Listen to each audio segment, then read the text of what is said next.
science is very much about believing in things that you can show to be the case through gathering evidence, forming a hypothesis around that evidence, testing the hypothesis with further evidence and refining it or rejecting it, or coming up with a new hypothesis. Now, many questions of religion, such as whether or not God exists, are things that are inherently untestable. So science may not support the belief in God.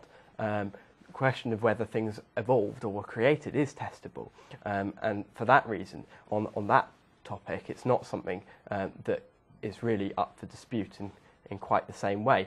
Having said that, as an atheist, I would believe that it's not rational to believe things that you cannot show to be the case with evidence, and I don't think there is any evidence for God. But that doesn't mean that I can reject it. But the debate here isn't about whether religious people are claiming that science proves or disproves the existence of God. It's about non-believers saying that believers have no right to have their viewpoints, and even not accepting that some believers may even accept concepts of evolution. It's as if they have to be put in only one category. Well, yeah, I mean, science, unfortunately, because it is gathering concrete evidence, is not something that it's not something that's up for debate. No. Well, I think that's a mistaken point of view, because as the speaker said at the beginning of his talk, then the first thing you have with science is a belief.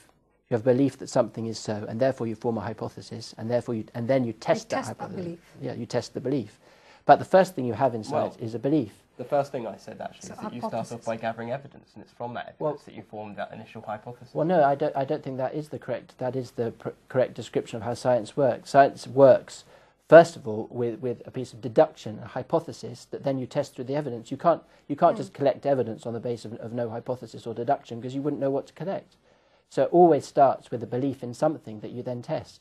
And similarly, belief in God, although I do acknowledge that it's not empirically provable in the same way that a certain scientific is, so it is a different thing.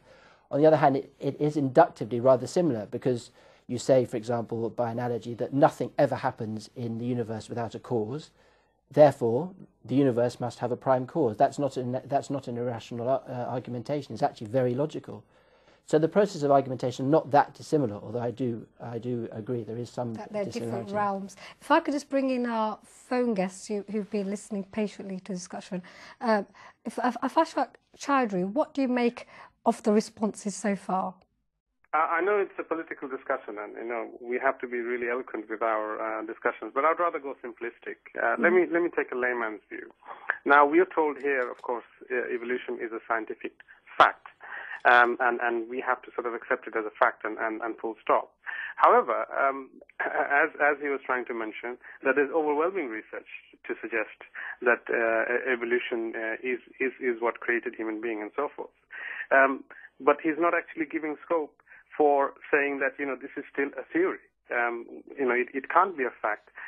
Fact is something that we can see. Like he mentioned about gravity. Gravity is a fact because we can actually test gravity.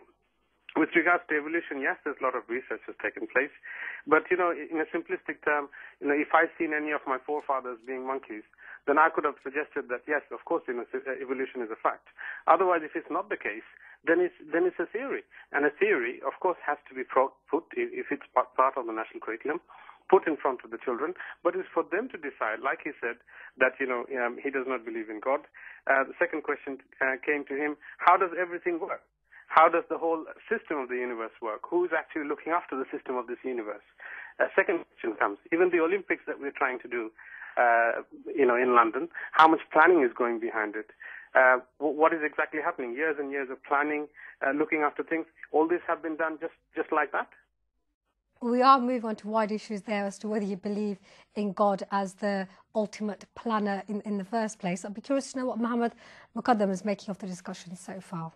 I think some of the responses from the person from the British Humanist thing has actually confirmed what I said, that if we take a very reductionist view about education and about the human beings, that we're only physical and a bit of intellectual ability, and ignore the fundamental part of ourselves, such as the spirit, the spiritual being, then obviously you will only come to one conclusion, and that is, this is, evolution, etc. But the fact is, there's millions and millions and millions of human beings throughout centuries and in our current century who do believe in God. And the reason they believe is they allow, they take a holistic view. They recognize that there's a spiritual side to them.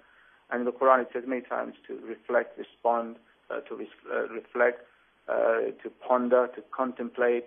And all these are matters of intellect, but they help to understand the reality.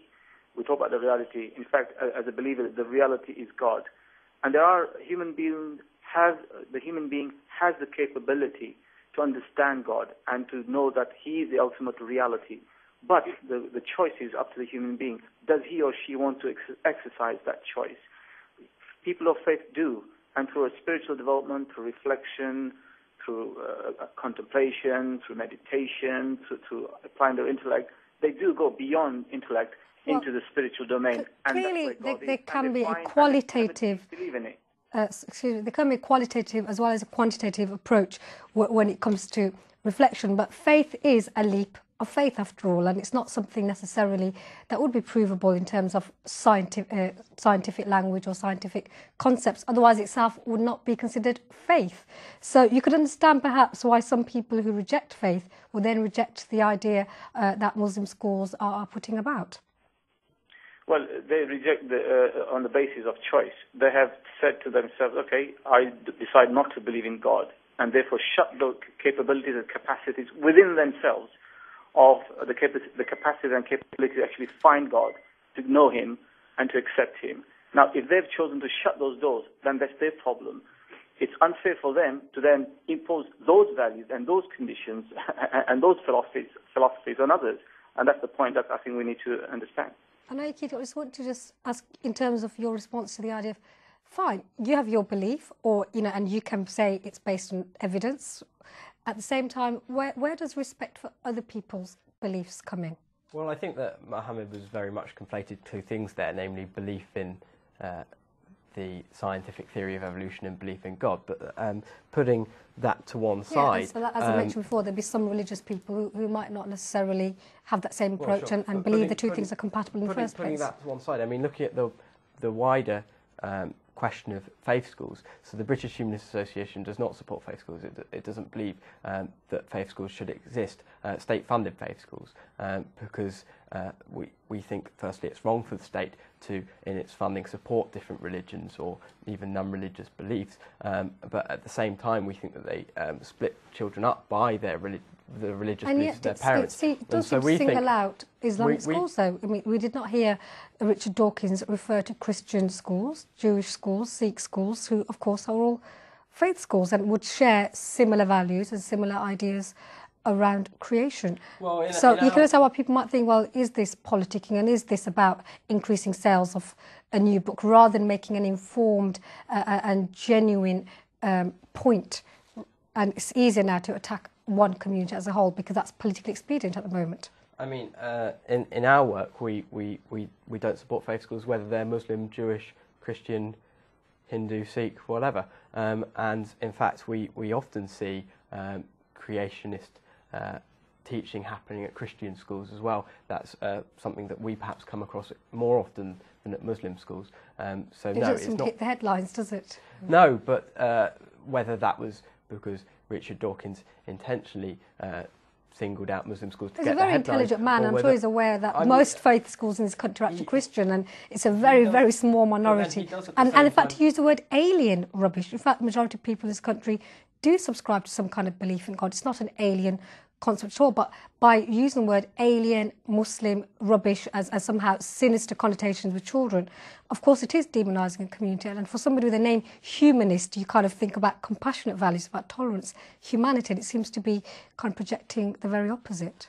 I mean, I wouldn't have personally chosen to use the word alien, but with that said, he does, I know, so criticise... would you condemn that, and would you, as your association, officially actually separate yourself well, I from don't those think comments? We would officially take a line on what he said. I mean, if you look at the wider article, I think that was just one sentence that followed on directly from the point about creationism. I think that it has connotations that are xenophobic, and that is extremely unfortunate. But with that said, I do know that he often criticises faith schools of all varieties. For example, in the programme, he also looked at Christian schools.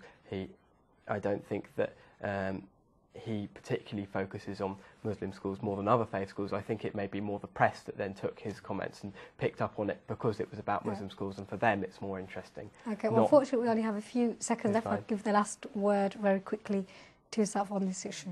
Well, I think what's interesting about this whole debate is, since we're talking about science, how little scientific evidence has been brought to bear on this question. And the sample of schools that Professor Dawkins looked at was tiny. We haven't taken a picture of the whole relationship of faith schools to science at all. And in fact, if you look at the statistics, Muslim faith schools in particular have excellent results in the hard natural empirical sciences. The Tawhid Islamic Girls' School in Rochdale has one of the highest success rates in science in the country. So this very idea that faith can't promote a proper rigorous scientific education is profoundly flawed. And certainly the history of the Islamic relationship to science shows that actually the Islamic faith nurtures really rigorous empirical scientific values. And we would support that. And in that sense, if the Humanist Association would like to see very good, rigorous, empirical, theoretically sound science in the science classroom, we would thoroughly approve and back that. Well, we'll see whether that invitation is taken up. No doubt this debate, which has been running for centuries between science and religion, will roll on. But do join us in the second half when we discuss British identity.